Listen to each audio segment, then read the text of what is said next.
What's going on? It's your boy, DameSmiff, and today we're going to talk about separating the artist from their lifestyle. And I want to know, do you guys find it hard to do that as an artist? See, for fans, it can be a little bit easier because we may not even be, in proximity of certain lifestyles. So if you hear or, you know, hear of some certain crazy things in other people's lifestyles, you just kind of brush it off. But if you're a musician, it kind of hits different when you hear people you respect say certain things in songs, and then you have to meet them and do business with them and consider them colleagues or other. And so one of the people I do want to shine a light on today is Jay Worthy. He's one of the coolest rappers I've seen out right now. He's kind of like the chill West Coast rapper right now. He's like, if he was a definition, it would just be an album. It wouldn't be words. It would just be one of his albums. So I was first introduced to Jay Worthy. I think he was featured on somebody else's song, and he had a verse that just stood out to me because he has a really interesting and unique voice. And when I started to hear what he was talking about, it was kind of like so different. Like, of course, I didn't know what the hell he was talking about because there were so many like slang vocabulary and terms I didn't get. But when he started rapping, I noticed he had musicality within it, and that was the thing that's always going to catch me. If you rapping about like stupid stuff, like what you ate for the day, or if you're rapping about the coolest thing in the world, like molecular science, if you can do it with a little bit of musicality, personally, you're going to get my attention. But when I started to notice his like actual like rapping skills and how he was keeping up with other people, I was like, oh, this is tight. Then the consistency kicked in. Then it didn't matter what he was talking about because it would I just kept hearing his music. It was either the algorithm was keeping up with everything, or what he would do, which is what I just noticed as a fan, was that there was a lot of collaboration with artists that I also enjoyed. So if I enjoyed Currency, I would hear him, like Umbrella Symphony. If I enjoyed Larry June, I would hear him. And these are like from one coast to the other coast. So there was a lot of variety when it came to the musicality. But that's why I enjoyed it. But that's probably not why he's so popular. And that's kind of the key thing about what we're talking about today. So when you do listen to Jay Worthy and you get into a lot of his music, one thing you're going to notice is there's a lifestyle that he lives that is pretty much akin to street life. You can listen to it for yourself to figure out what I'm talking about. But the idea that he's currently like promoting some sort of lifestyle, I think is the misconception that a lot of people get. So let's remove Jay Worthy from the conversation.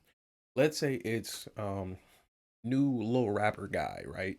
And new little rapper guy wants to talk about some really, really like weird thing going on in his life. It's just, weird. It's offensive, or it's just weird, or we just don't like that he's going through it. And he wants to put it in a song. Let me know in the comments. Do you think that he's glamorizing or promoting the things that he's going through? So to put a real example on it, if little rapper guy is going through a alcohol addiction, do you think him talking about it through his music in the way that he goes through his addiction is him glorifying the addiction? And to add a little more context to the example, if he is an actual alcohol addicted person, but his alcohol addiction comes out in the form of partying or socializing, or he uses it as a celebration for when he does good in life, do you think that's a promotion of his alcohol addiction, or do you think it's promotion of his lifestyle? And this is kind of the conversation that I think most people find controversial because you tend to relate to artists and things that don't really correlate to music. So when we put the conversation back on Jay Worthy, I related to him for his rapping abilities, his beat choice, like a lot of the beats and producers he chooses to work with, nice.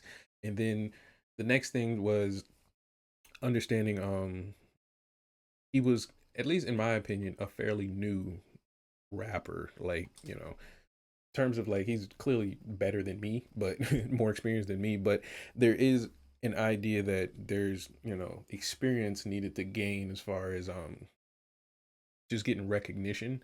And I think that kind of made it cool too. He was really niche, and now that he's gained a lot more popularity, it's really really nice to see him flourish and things like that. The coolest part though is that when you remove the musicality and all the other crazy stuff, there's still a lot of value in the music because, like I said, the lifestyle is there. A Worthy lives a lifestyle that a lot of people, though not me, can relate to, and that does gravitate a lot of people to the music, which I think drives a combination of the success for him. And so, as an artist, for the people watching, for you out there who are maybe about to scroll and go record your own song, when you're considering your lifestyle, what are the things you think you're glamorizing and what are the things you think are just a part of your life and no one should really think of? Because we tend to try and be vulnerable in our music, but we don't really expect negative reactions to things. So, Jay Worthy, in this example, he could have a negative reaction to the lifestyle he's portraying in his music, but it brings him success, which proves that he's not getting much of a negative reaction. So, how do you navigate that as an artist? How do you figure out what works and what doesn't work? And should you take risks with your career that way? So, I don't know. It worked for Jay. I think it works for a lot of people, but it also doesn't work for a lot of people as well. So, let me know. What do you think in the comments?